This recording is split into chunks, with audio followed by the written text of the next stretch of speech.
Bienvenidos de regreso a Biblia y Teología con el Dr. Larry Trotter. Esperemos disfruten el siguiente episodio.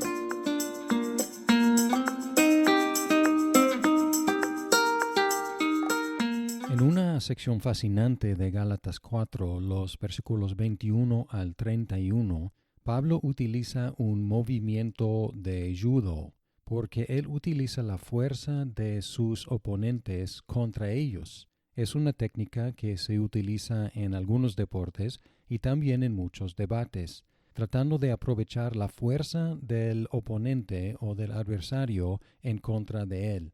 Lo fuerte de los judaizantes era la ley, y Pablo les pregunta, ¿ustedes que quieren estar bajo ley, no escuchan la ley?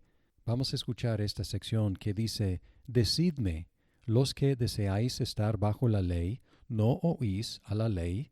Porque está escrito que Abraham tuvo 2 hijos, uno de la sierva y otro de la libre. Pero el hijo de la sierva nació según la carne, y el hijo de la libre por medio de la promesa. Esto contiene una alegoría, pues estas mujeres son 2 pactos. Uno procede de monte Sinaí, que engendra hijos para ser esclavos. Este es Agar. Ahora bien, Agar es el monte Sinaí en Arabia, y corresponde a la Jerusalén actual, porque ella está en esclavitud con sus hijos. Pero la Jerusalén de arriba es libre. Esta es nuestra madre.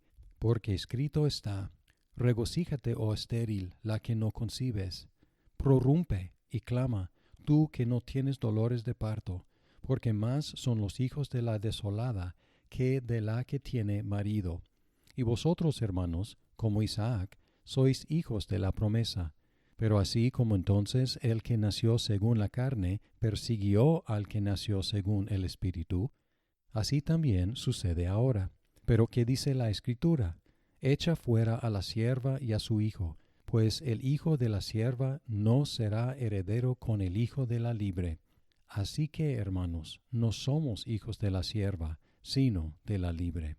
La historia a la cual se refiere Pablo se encuentra en Génesis 15 al 21, y recuerda que cuando Abraham tenía 75 años y su esposa Sara o Sarai tenía 64, Dios le había dicho a Abraham que él tendría un hijo. Más o menos 10 años después, todavía no tenían hijo, y Sarai sugirió que se aprovecharan de una costumbre local, ofreciendo su esclava egipcia, Agar, a Abraham para que él tuviera un hijo con ella.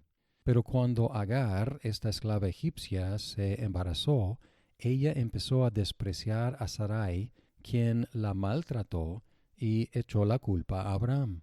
El hijo que nació a Abraham cuando él tenía 86 años y Agar se llamó Ismael. 13 años después, Dios renovó la promesa, aclarando que Abraham y Sarai tendrían un hijo llamado Risa, Isaac, el año siguiente. Dios dijo que su pacto sería con Isaac y sus descendientes. En ese momento, Abraham, su hijo Ismael y todos los varones de su casa fueron circuncidados como señal del pacto. El próximo año, Sara dio a luz al hijo prometido, Isaac, y Abraham lo circuncidó cuando tuvo 8 días.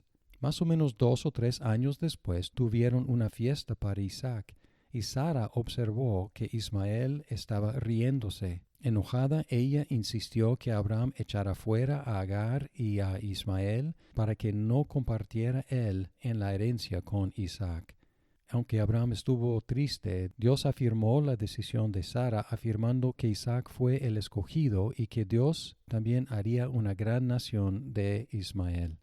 Después Ismael se casó con una egipcia, lo cual hizo que sus descendientes serían menos y menos de la sangre de Abraham.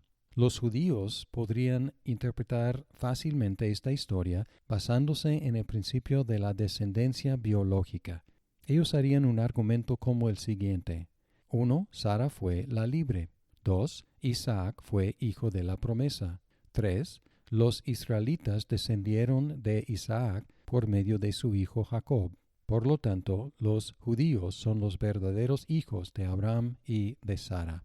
La segunda parte de la interpretación sería que Agar fue una esclava egipcia, cuyo hijo también podría considerarse un esclavo. Entonces, 1.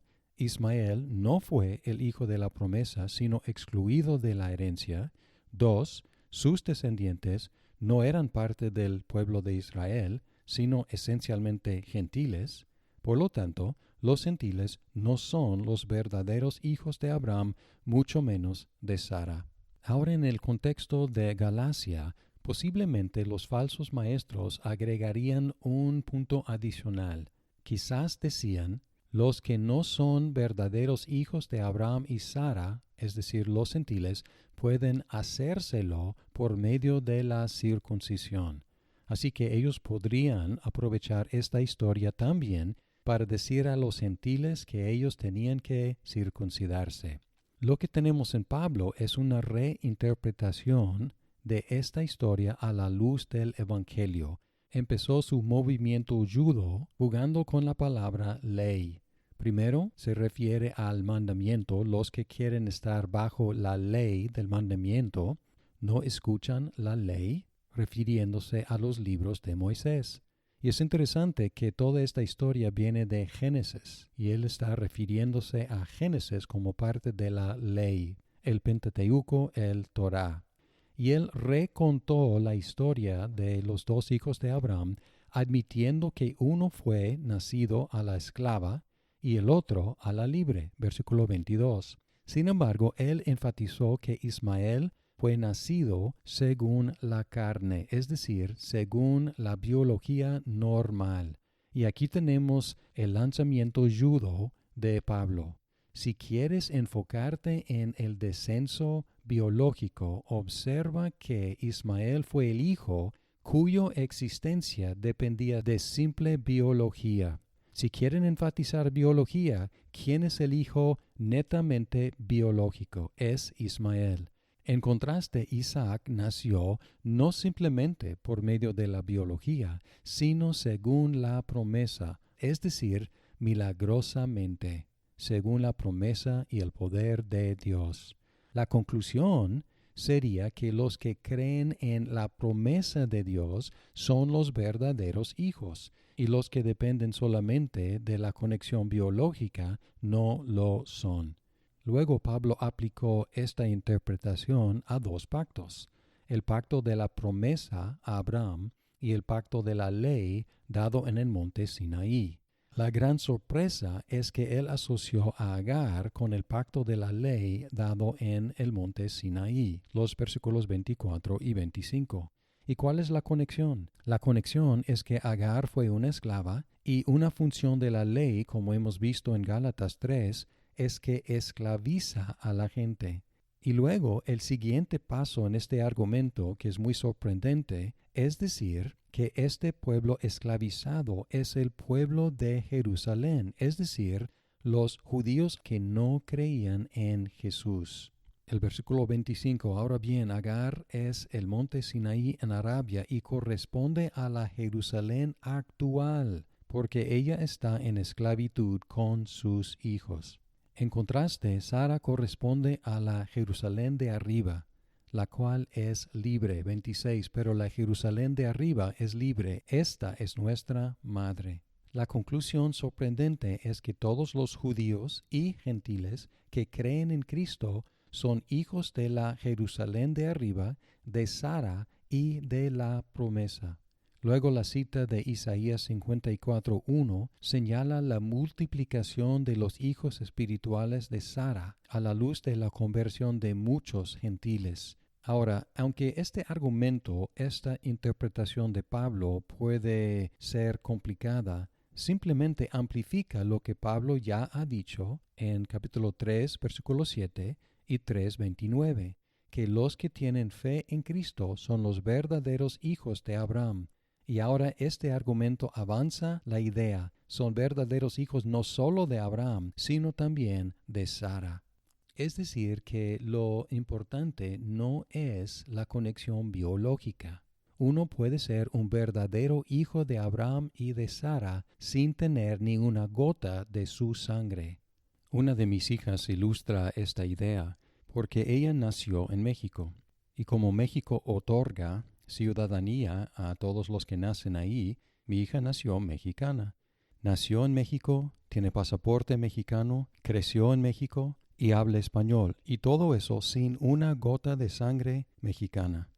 Igualmente, para ser verdadero hijo de Abraham y de Sara también, no se necesita descendencia biológica, sino fe en Jesucristo. Ahora, el último paso en este argumento tiene que ver con la exclusión de la herencia, el hijo de la esclava, en los versículos 29 y 30. Pues el hijo de la sierva no será heredero con el hijo de la libre. Esta es la diferencia que Pablo hace a través de toda esta carta. Recibir las bendiciones de Dios no depende de obedecer la ley ni de la descendencia biológica, sino de confiar en las promesas, las cuales Cristo cumplió. La conclusión es, así que hermanos, no somos hijos de la sierva, sino de la libre. Si hemos asimilado el mensaje de esta carta, que es el Evangelio mismo, y si hemos creído en Cristo, debemos estar preguntando, ¿cómo entonces debo vivir ahora? Y es lo que el resto de la carta nos enseña. Vamos a estar sorprendidos de qué tan simple es.